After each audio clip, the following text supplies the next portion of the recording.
ഇപ്പോൾ പ്രഭാകരൻ മലമ്പുഴ MLA നമ്മളോടൊപ്പം ചേരുന്നുണ്ട്. MLA ശ്രദ്ധയിൽപ്പെട്ടിട്ടുണ്ടാകുമെന്ന് കരുതുന്നു. വളരെ വേദനാജനകമായൊരു വാർത്തയാണ്. ഈ മുണ്ടൂരിലാണ് കാട്ടാനയുടെ ആക്രമണത്തിൽ യുവാവിന് ജീവൻ നഷ്ടമായിരിക്കുന്നത്. താങ്കൾക്ക് ഈ ഘട്ടത്തിൽ ലഭ്യമാകുന്ന വിവരങ്ങൾ എങ്ങനെയാണ്? ഞാനിപ്പോൾ പാർട്ടി കോൺഗ്രസ് കഴിഞ്ഞ് വീട്ടിലേക്ക് കയറിയേ ഉള്ളൂ. ആ സമയത്താണ് അവിടുത്തെ ആൾക്കാരിങ്ങനെ വിളിച്ചു പറഞ്ഞത്, ഇങ്ങനെ ഒരു സംഭവം നടന്നിട്ടുണ്ട് പറഞ്ഞു. ഞാൻ ഉടൻ തന്നെ DFOനെ വിളിച്ചു. ഇങ്ങനെ ഒരു സംഭവം നടന്ന വിവരം താങ്കളുടെ ശ്രദ്ധയിൽപ്പെട്ടിട്ടുണ്ടോ എന്ന് ചോദിച്ചപ്പോൾ അദ്ദേഹം പറ്റുമെന്ന് മാത്രമല്ല, ഞാൻ കൂടുതൽ ആൾക്കാരെ അങ്ങോട്ട് അയച്ചിട്ടുണ്ട്, ആന എവിടെയാണെന്ന് കണ്ടെത്തിയിട്ടില്ല, എന്തായാലും തെരഞ്ഞുകൊണ്ടിരിക്കുന്നുണ്ട് ആനയെ വനത്തിലേക്ക് കയറ്റിവിടാൻ. അപ്പൊ ഞാൻ പറഞ്ഞു, ഇനിയിപ്പോ അവർക്ക് സംഭവിച്ചു, അതിപ്പോ നമുക്ക് ഒന്നും ചെയ്യാൻ കഴിയില്ല. നിങ്ങളൊരു കാര്യം ചെയ്യണം, പെട്ടെന്ന് തന്നെ മറ്റവർക്ക് ആർക്കെങ്കിലും ഒരു അപകടം ഉണ്ടാകാതിരിക്കാനുള്ള മുൻകരുതൽ എടുക്കണം എന്ന് DFOയോട് ആവശ്യപ്പെട്ടു. ഉറപ്പായിട്ട് ഞാൻ അതിന് നേതൃത്വം കൊടുക്കുന്നുണ്ട് എന്ന് അദ്ദേഹം എന്നോട് പറഞ്ഞിട്ടുണ്ട്. എന്തായാലും വളരെ ദുഃഖകരമായ സംഭവമാണ് ഉണ്ടായിട്ടുള്ളത്. ജനവാസ കേന്ദ്രത്തിന്റെ അടുത്തേക്ക് ആനകൾ ഇപ്പോൾ എത്തിക്കൊണ്ടിരിക്കുന്നു എന്നതിന്റെ തെളിവാണ് മുണ്ടൂർ കയറങ്ങുറത്തുണ്ടായ സംഭവം.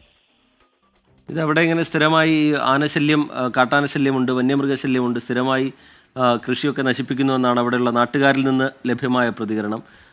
ഇത്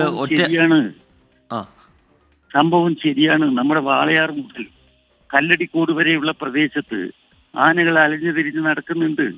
ജനവാസ കേന്ദ്രങ്ങളിൽ അവര് എത്തുന്നുണ്ട് എന്നുള്ളത് നമ്മളിപ്പോൾ കണ്ടുകൊണ്ടിരിക്കുന്നുണ്ടല്ലോ. ചില പ്രദേശത്ത് ഇത്തരം സംഭവങ്ങൾ നടക്കുന്നു, ചില പ്രദേശത്ത് നമ്മുടെ കൃഷിയൊക്കെ നശിക്കുന്നു.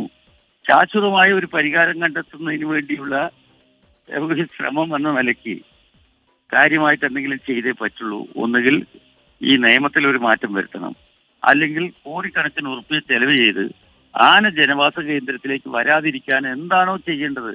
എനിക്ക് തോന്നുന്നു ഈ ഫെൻസിങ്ങും മറ്റതൊന്നും വലിയ പ്രായോഗികമല്ല എന്നാണ് തോന്നുന്നത്. ഈ കാര്യമായിട്ട് ഞാനിനി എന്തൊക്കെ ചെയ്യുക?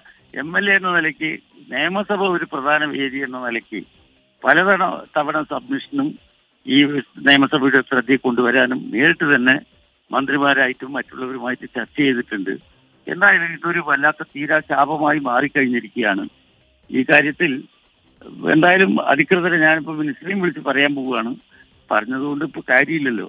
ആന വരുമ്പോൾ വലിയ പ്രശ്നം തന്നെയല്ലേ. ഇപ്പോൾ RTC കുട്ടികൾ പഠിക്കുന്ന ഹൈസ്കൂളിലാണ് കയറിയത്. അവിടെ ഒരു LP സ്കൂളുണ്ട് ചുള്ളിമടയിൽ. അവിടെ ആന പകലിൽ തന്നെ എത്തുന്നുണ്ട്. അങ്ങോട്ടും ഇങ്ങോട്ടും സഞ്ചരിച്ചു കൊണ്ടിരിക്കുകയാണ് അവര്. ആനയെ ശാശ്വതമായി നാട്ടുമ്പുറത്തേക്ക് വരാതിരിക്കാൻ ആവശ്യമായ മുൻകരുതൽ എടുക്കണം എന്ന് തന്നെയാണ് എന്റെയും അഭിപ്രായം. എന്തായാലും ബന്ധപ്പെട്ട അധികാരികളുമായി ചർച്ച ചെയ്തിട്ടുണ്ട്. അവർ വേണ്ട രീതിയിൽ പ്രതിരോധിക്കാമെന്ന് പറഞ്ഞിട്ടുമുണ്ട്. ശ്രീ പ്രഭാകരൻ MLA, ഈ വനവകുപ്പ് ഉദ്യോഗസ്ഥരോട് താങ്കൾ സംസാരിച്ചിട്ടുണ്ട്. വേണ്ട രീതിയിലുള്ള നടപടികൾ, ജനങ്ങളുടെ, പ്രദേശവാസികളുടെ ആശങ്ക അകറ്റാൻ വേണ്ട നടപടികൾ സ്വീകരിക്കണമെന്ന് ആവശ്യപ്പെട്ടിട്ടുണ്ട്. ഈ അലൻ്റെ ജീവനെടുത്തത് ഒറ്റയാനാണോ? എന്താണ് വനവകുപ്പ് ഉദ്യോഗസ്ഥർ അതുമായി ബന്ധപ്പെട്ട് വിശദീകരിച്ചത്? അതിനെ സംബന്ധിച്ച് അങ്ങനെ പറഞ്ഞില്ല. ഒറ്റയാനയാണോ കൂട്ടത്തോടെ വന്നതാണോ എന്ന് ഞാനും സംസാരിച്ചില്ല.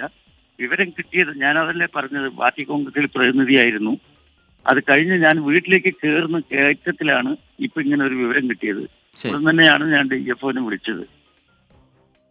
ശരി, പ്രഭാകരൻ MLA പ്രതികരിക്കുകയായിരുന്നു. അദ്ദേഹം വനവകുപ്പ് ഉദ്യോഗസ്ഥരോട് സംസാരിച്ചിട്ടുണ്ട്.